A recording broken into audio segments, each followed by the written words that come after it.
You're listening to the AP Partnership Podcast. We pack every episode with practical employment guidance and delve into the intricacies of the ever-evolving world of employment law. Follow us on Spotify or wherever you listen to your podcast to catch the latest advice.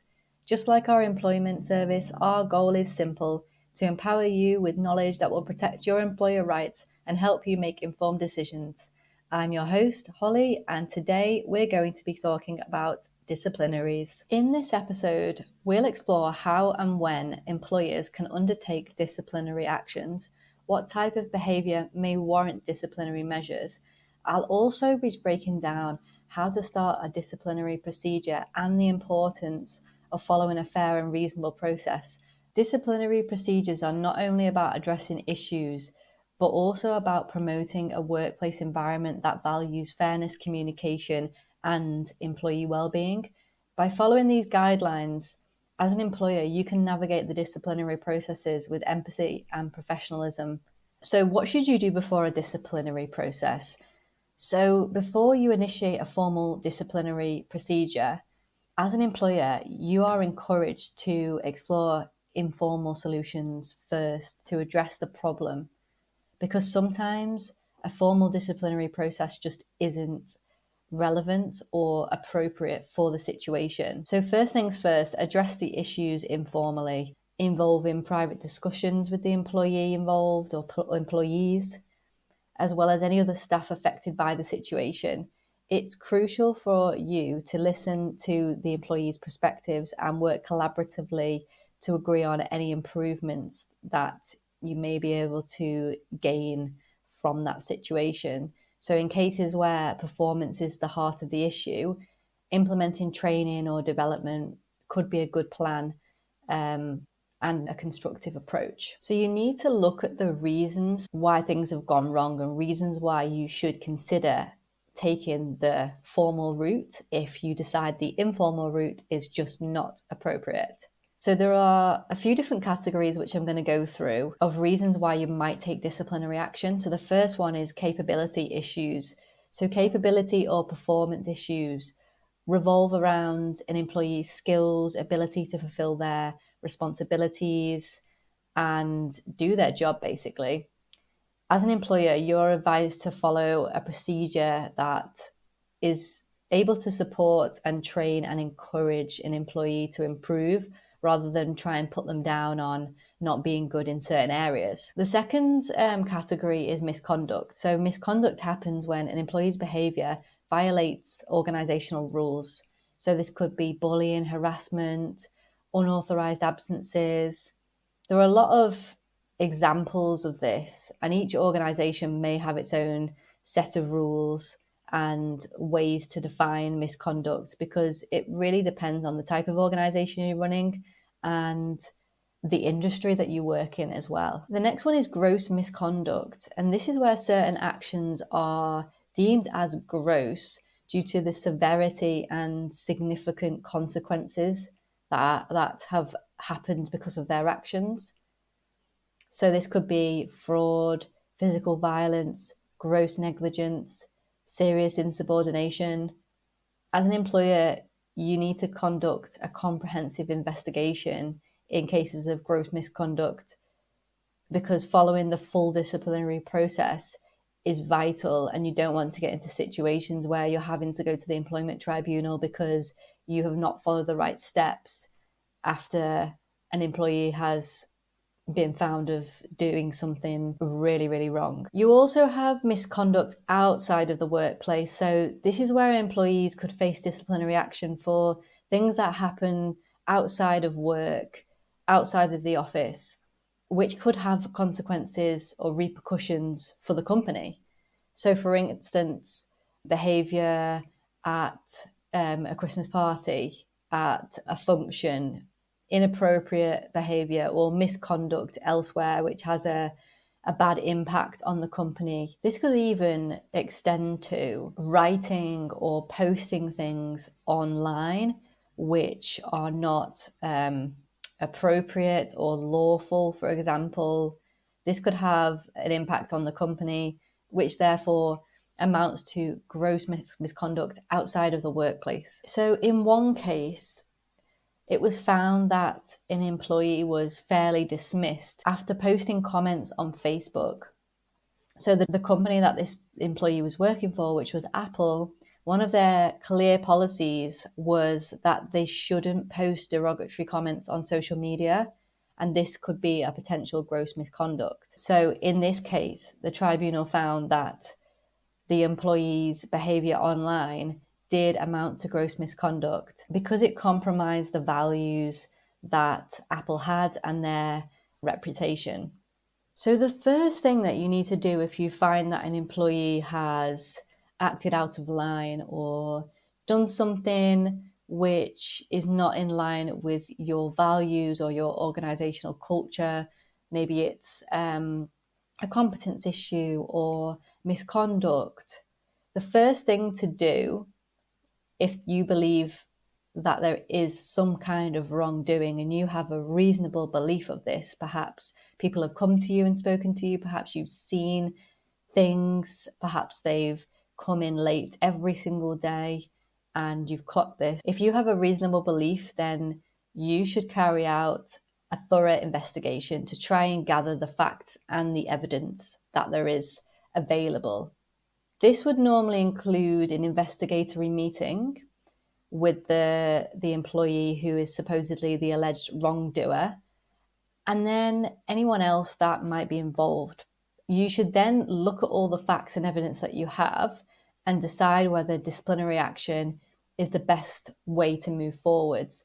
So let's say that someone's been accused of bullying in the workplace and an employee has come to you and said that they feel that they are being bullied or harassed. Then the types of things that you can gather would be a statement from the employee who feels like they've been bullied or harassed, a statement from the person who's allegedly done it, and statements from anyone else who might have seen this. Or let's say they feel bullied through emails or text messages, then you would need to have a look at these emails and text messages and see what they say and look at them from a subjective and objective point of view, just to work out whether they are amounting to bullying and harassment. Look at your internal policies and see what you define as bullying and harassment, and look at the definitions through ACAS, or you can even contact us as well. Once you have all the information that you can possibly get, then you can actually sit down and have a think, okay, does this amount to wrongdoing? Do we need to investigate it further? Or can we just get an apology or make a change that doesn't involve going through a disciplinary process? And that's something that you need to weigh up, whether it is appropriate or suitable or not. It is so important to do an investigatory process correctly and reasonably and fairly, and make sure that you look at all the reasons and gather as much evidence as you can, because if it goes to an employment tribunal, then you can show that you've done everything you can. So in one case, Parkinson v. GI Group Recruitment, the case was lost by the employer after they issued a disciplinary because the employee went to Burger King on his lunch break. And the main reason that the case was lost by the employer was because there was a failure to investigate the incidents properly. This is why it's absolutely vital that you make sure your investigatory process is legal, fair, and just. And if you have any doubts or concerns, then you can contact a professional like us. So once you've decided that you're going to go ahead with the disciplinary procedure, you've investigated, and you find that this is the best course of action for your company and for the situation, then how do you start the disciplinary procedure? So as an employer, you need to promptly inform the employee in writing, providing enough information about the allegation or of misconduct or poor performance to allow them time to prepare a defence. And you must include any evidence that you are relying on to go ahead with the disciplinary hearing. You should also outline the potential consequences that this might have on the employee. So what the outcome of the hearing might result in for example, a written warning or a dismissal. The employee needs to receive this information in advance to make sure that they're able to do everything that they can to prepare for the meeting, the hearing. Perhaps they want to bring someone along, a union member, a union rep, somebody that they need for support. Perhaps they want to bring forward their own evidence and information. Perhaps they want to prepare a statement. Where possible, when doing disciplinary hearings, you should have 3 people involved. Someone to carry out the investigation, someone else to chair the disciplinary hearing, and someone a bit more senior to hear any appeal. So why is it important to have a fair procedure? So I've mentioned a few reasons already, but basically the ACAS Code of Practice on Disciplinary and Grievance Procedures sets out a minimum standard that organisations need to follow. So it's definitely worth having a look at that if you haven't already. While it's not legally binding, it's really useful to use the code, especially if a disciplinary case reaches an employment tribunal. Employers are encouraged to follow a fair procedure for all workers, maintaining good working relationships and avoiding any accusations of unfair treatment. So making sure you are doing things according to the ACAS guidance is vital. Your disciplinary procedure should be written down and be available to all employees from the start of their employment so that everybody is aware and everybody is in the loop as to what will go on if there is misconduct or competence issues. They all need to know what amounts to misconduct and competence issues, for example, because maybe they don't know. And you can't assume that everybody knows what will happen to them or what behaviour is appropriate. It may be obvious to you, but it might not be obvious to them. One great example of this is the case that I've just mentioned about the employee going to Burger King on his lunch break. He thought this was fine, but according to his employer, this was not okay. Another thing to mention is that it's important to have consistency in your disciplinary approach to make sure that it's fair. Consistency is also vital to avoid allegations of favouritism. Employers should check if similar situations have been addressed before and what the outcome was, so that you keep things streamlined and make sure that fair processes are being followed for everyone as much as possible. Consistency in applying disciplinary sanctions is really important in this case then. But in saying that, all decisions should be based on the specifics of the case and backed by thorough evidence. Another really important thing in disciplinary procedures is having open communication. Clear, regular, and confidential communication is vital throughout the process. It helps prevent misunderstandings, maintains work morale, reduces stress, and minimises the risk of legal action or grievances. By being able to communicate with your employee and the people involved in the disciplinary process ensures that everybody is dealing with the situation and is being supported where necessary. You want to make sure that your employees' mental health is being maintained and that everyone is okay, because it can be a very, very stressful time. And at the end of the day, you are still in charge and have a duty of care over your employees. So making sure their well-being is okay is important throughout this process. Another thing is that you need to make sure that all personal information is confidential in order to respect employees' privacy. In saying this, it's a good idea to document everything. So if you do have open communication with your employees, then make sure you document that, whether that's through emails or if you speak to them, write minutes for the meeting.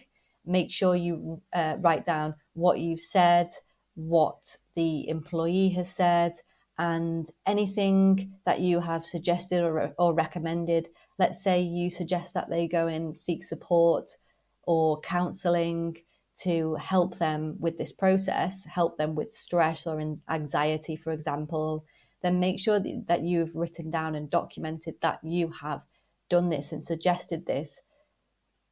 This is to show that you are following the process fairly, but also that you're providing support and that you're doing what you can for your employees and everyone involved to make sure the processes are streamlined, fair, and legal. Let's say you're taken to the employment tribunal because your employee is not happy about the way that you've conducted the disciplinary process, or they've raised a grievance, or something happens and it escalates. You have this documented evidence of how you have conducted this process, and you can show every step that you have taken. This helps you cover your back. It also helps you show that you have taken a consistent approach. Clarity and consistency in the workplace are essential and help to avoid misunderstandings. So what happens if you receive a grievance or a resignation during the disciplinary process? If an employee raises a grievance during this process, the employer has the option to either pause it or address the grievance first. This makes sure a fair and comprehensive approach to resolving the workplace is taken. Let's say your employee hands in their notice during the disciplinary process. You need to make sure that you have a conversation with them and work out what's happened and how you can potentially fix it and encourage them to complete the disciplinary procedure. Make sure you address any concerns and avoid potential claims for constructive dismissal. If you have some concerns about this, then it's a good idea to ask some questions and get some professional help. Thanks for listening to the latest episode of the AP Partnership podcast.